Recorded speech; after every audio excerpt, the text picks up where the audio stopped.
Selamat pagi anak-anak, selamat berjumpa lagi di pelajaran pendidikan agama Kristen. Hari ini kita akan belajar mengenai iman dan ketaatan. Kita berdoa. Ya Tuhan, terima kasih untuk rahmat-Mu, kami boleh ada lagi di tempat ini. Kiranya kami boleh diberkati sehingga kami boleh belajar dengan baik dan boleh mengerjakan tugas-tugas dengan baik. Ya Tuhan, berkatilah KBM hari ini. Di dalam nama Tuhan Yesus kami berdoa, amin. Mister akan memutarkan Alkitab bersuara. Maka Yesus dibawa oleh Roh ke padang gurun untuk dicobai iblis. Dan setelah berpuasa 40 hari dan 40 malam, akhirnya laparlah Yesus. Lalu datanglah si pencoba itu dan berkata kepadanya, "Jika engkau anak Allah, perintahkanlah supaya batu-batu ini menjadi roti." Tetapi Yesus menjawab, Ada tertulis, manusia hidup bukan dari roti saja, tetapi dari setiap firman yang keluar dari mulut Allah. Kemudian iblis membawanya ke kota suci dan menempatkan dia di bubungan bait Allah. Lalu berkata kepadanya, "Jika engkau anak Allah, jatuhkanlah dirimu ke bawah, sebab ada tertulis mengenai engkau, Ia akan memerintahkan malaikat-malaikatnya, dan mereka akan menatang engkau di atas tangannya, supaya kakimu jangan terantuk kepada batu." Yesus berkata kepadanya, Ada pula tertulis, janganlah engkau mencobai Tuhan Allahmu. dan iblis membawanya pula ke atas gunung yang sangat tinggi dan memperlihatkan kepadanya semua kerajaan dunia dengan kemegahannya, dan berkata kepadanya, "Semua itu akan kuberikan kepadamu jika engkau sujud menyembah Aku." Maka berkatalah Yesus kepadanya, Nyala iblis, sebab ada tertulis, engkau harus menyembah Tuhan Allahmu, dan hanya kepada Dia sajalah engkau berbakti. Lalu iblis meninggalkan dia, dan lihatlah, malaikat-malaikat datang melayani Yesus. Ya anak-anak, udah dengar tadi ya, kisah siapa? Kisah Yesus. Iman dan ketaatan di Matius 4 ayat 1-11 tadi adalah kisah Yesus dicobai. Nah, Kejadian 22, kisah siapa? Ya, kisah Abraham disuruh Tuhan untuk mengorbankan anaknya, disembelih. Kisah para Rasul 27, cerita tentang Paulus taat ketika dia mendapatkan perintah dari malaikat untuk tetap tenang di dalam kapalnya ketika sedang menghadapi badai. Nah, ya kita lanjut ya. Trust and obey ini satu kesatuan. Pencobaan di padang gurun, kita lebih fokus kepada Tuhan Yesus ya. Oke. Yesus berpuasa selama 40 hari 40 malam. Apa yang dirasakan anak-anak? Pernah nggak kalian puasa? Waduh, rasanya gimana ya? Nggak makan, nggak minum, pasti lapar sekali. Sebagai manusia, Yesus yang berpuasa pasti lapar. Kemana lapar siapa? Haus. Karena tidak makan, tidak minum, tidak ada energi, maka badan menjadi lelah, lemah. Butuh istirahat yang banyak sekali. Kurang konsen. Nggak konsen, gagal fokus. Nah, kita lihat apakah benar terjadi pada Yesus gagal fokus. Wah, ya kita lihat ya. Pencobaan dari iblis. Ketika lapar, iblis menyuruh Yesus mengubah batu menjadi roti. Bisa nggak? Oh ya, sangat bisa. Ya, Tuhan menjadi manusia sangat bisa sekali. Tapi Yesus tidak mengikuti Apa kemauan iblis? Terus iblis mencoba apa lagi? Mencoba posisinya. Hai, jika engkau anak Allah, terjunlah, nggak akan celaka. Kenapa? Karena malaikat Tuhan akan menjagai. Ya enggak? Terus apa lagi? Penaklukan. Wah, ini kurang ajar banget iblis ya. Mister sempat berpikir, apa iblis nggak ngerti kali ya? Ini Tuhan loh. Tuhan dicobai, suruh menyembah iblis. Waduh, dengan apa? Imingan kekuasaan dan kemegahan. Ah, benar-benar terlalu iblis ini. Ya. Oh. Bagaimana Yesus menjalaninya? Yesus tetap fokus, tidak gagal fokus. Ia tetap terpaut pada kebenaran. Kebenaran firman Tuhan. Dia memakai firman Tuhan untuk melawan iblis. Ternyata iblis juga pakai loh. Jadi iblis pakai juga. Tapi tetap Yesus teguh. Dan benar posisinya bahwa dia adalah kebenaran. Jadi dia nggak tunduk sama keinginan iblis, rayuan-rayuan iblis. Mungkin iblis berpikir dia bisa merayu seperti Adam dan Hawa jatuh dalam dosa. Tapi dia lupa itu Yesus Tuhan. Nggak pernah bisa jatuh dalam dosa. Aduh, kasihan sekali ya. Oke. Jadi apa sih iman dan ketaatan? Iman yang mengimani, meyakini sebuah kebenaran. Yesus tadi Mister bilang adalah kebenaran. Ia terpaut pada kebenaran. Yesus hidup dengan benar. Hidup untuk kebenaran. Melakukan kebenaran. Memberitakan kebenaran. Manusia satu-satunya yang tercatat di muka bumi yang tidak pernah bersalah dan tidak pernah berdosa, Yesus. Yang lain jatuh dalam dosa. Itu buktinya bahwa Allah yang turun menjadi manusia tidak pernah bisa jatuh dalam dosa dan tetap pada kebenaran. Berbeda dengan para cerita-cerita para dewa maupun dewi yang bisa jatuh dalam dosa, bisa lagi jatuh, nanti baru bertobat. Tuhan tidak pernah jatuh. Tuhan Yesus tidak pernah jatuh. Kenapa? Yohanes 1 ayat 1 berkata, pada mulanya adalah firman. Firman itu bersama dengan Allah. Dan firman itu adalah Allah. Gimana? Seorang Allah bisa jatuh dalam dosa? Nggak mungkin. Kalau dewa mungkin. Ingat ya anak-anak ya. Jadi kita kalau sudah dapat karunia iman, kita harus tetap berpegang pada kebenaran. Jalannya apa? Ketaatan. Nah ya. Jalannya ketaatan. Oke. Mister akan memberikan tugas secara bertahap di saat ini. Dengarkan anak-anak ya. Nomor 1, tolong dicatat. Ada 5 soal. Nanti akan Mister kasihkan setiap beberapa menit. Akan Mister bacakan tugasnya ya. Tidak ditampilkan di dalam PowerPoint yang terakhir, oke? Jadi anak-anak perlu dengar dan perlu lihat video ini. Oke? Tugasnya. Ini PH loh. Ulangan harian. Oke? Pertama, perlukah ketaatan dalam iman? Berikan alasanmu. Mister ulangi ya. Nomor 1, perlukah ketaatan dalam iman? Berikan alasanmu. Oke? Nomor 2, apa akibat dari iman tanpa ketaatan? Nomor 2, apa akibat dari iman tanpa ketaatan? Oke ya. Nomor 3, 4, 5, tunggu. Mister akan terangkan lagi slide selanjutnya. Slide selanjutnya. Iman dan ketaatan harus memiliki kerendahan hati. Allah yang maha tinggi, Yesus Kristus yang ada di surga, rela, mau turun ke bumi menjadi manusia. Rendah hati, bukan rendah diri, beda ya. Dia mau hidup sebagai manusia. Loh, mau deh loh. Manusia tahu, manusia itu penuh dengan keterbatasan. Ngantuk, lapar, haus, capek.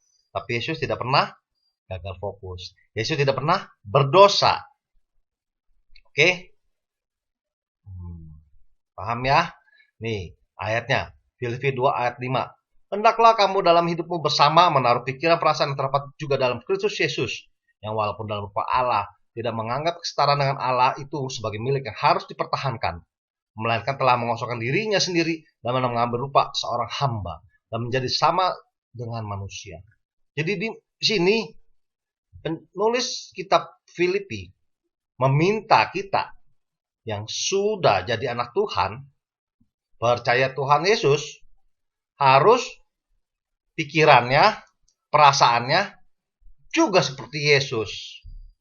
Ya, meskipun tidak dipungkiri, kita sebagai manusia bisa jatuh dalam dosa, bisa berbuat kesalahan. Tapi ingat, anak Tuhan tidak pernah tergeletak karena dosa. Anak Tuhan tidak pernah bisa hancur karena kesalahan. Karena Tuhan akan melindungi dengan cara menghentikan perbuatan dosa kita, nanti kejahatan kita ketika akan kita lakukan sesuatu dosa dan kejahatan yang luar biasa. Tidak. Itu namanya anak Tuhan. Kok Mister bisa begitu? Bisa. Sekarang gini. Seorang ayah atau ibu mempunyai anak. Mau nggak anaknya celaka? Ya. Nggak mau kan? Waktu akan jatuh. Ketika ayah ibunya tahu dan dekat dengan dia, maka orang tuanya akan menjaganya supaya tidak jatuh. Begitu juga kita, anak Tuhan. Nggak akan bisa jatuh dalam dosa yang benar-benar luar biasa. Tidak akan pernah. Tapi ternyata bisa, Mister. Wah, itu kalau bisa, kita patut pertanyakan, benar nggak sih dia ini anak Tuhan? Ya, oke, paham sampai di sini? Nah, slide selanjutnya.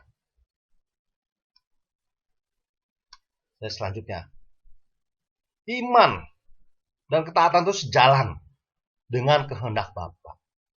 Dengan cara menaatinya. Menaati kehendak Bapa. Nih ada tulisannya. Seorang melarang anaknya yang masih kecil agar tidak berlari. Namun anak kecil itu tetap berlari terus dan bahkan menjauh. Anak itu melakukannya karena ingin mengetahui mengapa saya harus menaati perintah orang tua saya. Dan dia juga pasti akan nanya, pengen tahu apa akibatnya jika saya tidak mentaatinya. Benar nggak ya? Seringkali kita disuruh, kamu mandi, ya ntar. Nah, ntarnya aja. Sampai papa mamanya marah, baru deh. Waduh, baru bergerak. Ya, seperti itu juga anak Mister. Oh, mandi. Sampai marah, baru dia tahu, oh, kalau perintah suruh mandi nggak dilakukan, pasti orang tua marah. Kenapa? Bukan orang tuanya jahat. Karena orang tuanya mau anaknya sehat, bersih, dan wangi kalau udah mandi. Ya nggak? Nah, itu. Tapi kalau Yesus apa? Taat pada kehendak Bapa. Nggak pakai syarat. Yesus nggak lari. Dibilang harus disalib, dia nggak lari. Dia jalani. Dan dia tahu akibatnya apa kalau dijalani kehendak Bapa. Bukan kebalikannya. Kita sebagai manusia kadang bahkan sering kali tidak mentaati. Kenapa?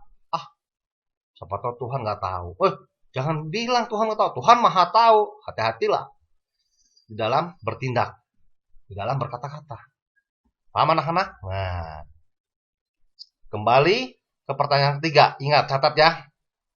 PH nih nilainya. Nomor 3, tuliskan mengenai iman dan ketaatanmu di dalam rumah, sekolah, dan gereja. Nah, ya. Apakah ada hubungan atau tidak? Berikan contoh dan alasannya. Nomor 3, tuliskan mengenai iman dan ketaatanmu di dalam rumah, sekolah, dan gereja. Apakah ada hubungan atau tidak? Berikan contoh dan alasannya. Oke? Nah. Nomor 4. Faktor apa saja yang menghalangi iman dan ketaatan Faktor apa saja yang menghalangi iman dan ketaatan menurutmu? Ya, Mister ulangi. Nomor 4. Faktor apa saja yang menghalangi iman dan ketaatan menurutmu? Oke, ya sekali lagi Mister ulangi ya. Faktor apa saja yang menghalangi iman dan ketaatan menurutmu? Menurut pikiranmu, bukan menurut pikiran teman-teman ya. Oke, paham? Ini nilai PH. Tidak copas, tidak nanya-nanya teman. Berpikir sendiri, oke? Mister akan lanjut ke slide selanjutnya. Taat, takut akan Tuhan. Faktor apa saja yang membuat iman dan ketaatan sejalan? Nih, tetap berpegang pada kebenaran firman Tuhan. Kalau anak Tuhan, pasti baca firman Tuhan. Kalau anak Tuhan, pasti diajari oleh Roh Kudus, diajari oleh orang tua, diajari oleh guru agama, diajari oleh pendeta untuk menaati firman Tuhan dan diajari kebenarannya. Kalau udah tahu, pasti berpegang teguh pada kebenaran firman Tuhan, nggak akan tergoyah. Oke? Yang kedua, faktornya adalah pimpinan Roh Kudus. Kalau tadi Yesus kan Tuhan, nggak jatuh dalam dosa. Kalau manusia bisa nggak? Bisa. Tapi ingat, tadi ayat yang kitab yang kedua, Kejadian. Musa nggak jatuh dalam dosa. Musa nggak mengingkari perintah Tuhan. Kalau bisa aja dia mengingkari, disuruh bunuh anaknya. Anak satu-satunya loh, yang sudah sekian lama dia dambakan. Tapi nurut Musa. Itulah kalau anak Tuhan, pasti dipimpin oleh Tuhan. Kalau sekarang kita kenal dipimpinan oleh Roh Kudus. Oke. Nomor 3, daya juang yang tinggi. Tanpa daya juang yang tinggi, tidak pernah bisa kita taat sama firman Tuhan. Ya enggak? Tidak akan pernah bisa iman itu nyata di dalam kehidupan sehari-hari. Lah disuruh apa aja? Males. Disuruh aja, ntar aja. Ya enggak? Faktor apa lagi? Faktornya adalah kesabaran. Ya kan? Paulus disuruh tenang di dalam badai. Artinya apa? Sabar, tenang. Tuhan akan melindungimu, dan pasti melindungimu. Terbukti melindungi. Oke? Selanjutnya faktor apa? Rela. Sanggup untuk menjalani sampai akhir. Yesus sampai akhir dia setia. Meski mati di atas kayu salib. Dia bangkit. Dia hidup dan dia diangkat ke surga, naik ke surga. Oke? Paulus pun begitu. Rela dan sanggup menjalani semua kehidupannya sampai akhir setia pada Tuhan. Jadi taat pada Tuhan, punya iman sama Tuhan sampai akhir hidup kita. Nih ya, nomor 5. Berikan 3 contoh ayat, cari di PL dan PB, mengenai iman dan ketaatan. Dan silakan berikan pendapatmu sendiri mengenai ayat tadi sebanyak 5 kalimat. Catat ya anak-anak ya, nomor 5. Berikan 3 contoh ayat di PL dan PB mengenai iman dan ketaatan. Silakan berikan pendapatmu sendiri mengenai ayat tadi sebanyak 5 kalimat. Ya, Mister ulangi ya. Berikan 3 contoh ayat di PL dan PB mengenai iman dan ketaatan. Silakan berikan pendapatmu sendiri mengenai ayat tadi sebanyak 5 kalimat. Jadi masing-masing ayat ada 5 kalimat menurut pendapatmu tentang iman dan ketaatan. Slide terakhir, manfaatnya. Yesus taat. Yesus percaya bahwa dia datang ke dunia untuk menebus dosa dan dia akan mendatangkan keselamatan bagi manusia. Ayub, Ayub, orang yang soleh, orang yang baik, orang yang taat. Setelah mengalami pencobaan, apa yang didapati? Hikmat atau hikmah. Ayub sadar bahwa dia adalah manusia yang lemah, manusia yang tidak boleh melawan Allah. Dan akhirnya dia dipulihkan oleh Allah. Dan dia mendapat pemulihan dirinya sendiri dari penyakit, dari pikiran yang salah menjadi baik. Dan seluruh aspek hidupnya diubah. Oke? Nah, begitu ya anak-anak. Sampai di sini pelajaran kita. Marilah kita berdoa. Ya Tuhan, terima kasih kami belajar hari ini tentang iman dan ketaatan. Tolonglah kami agar kami terus beriman dan taat kepadamu. Kiranya pimpinan Roh Kudus-Mu kami nantikan sehingga kami boleh setia sampai akhir. Iman kami tak tergoyahkan, ketaatan kami jelas. Kiranya nama-Mu dimuliakan. Dalam nama Tuhan Yesus kami berdoa dan mengucap syukur. Amin.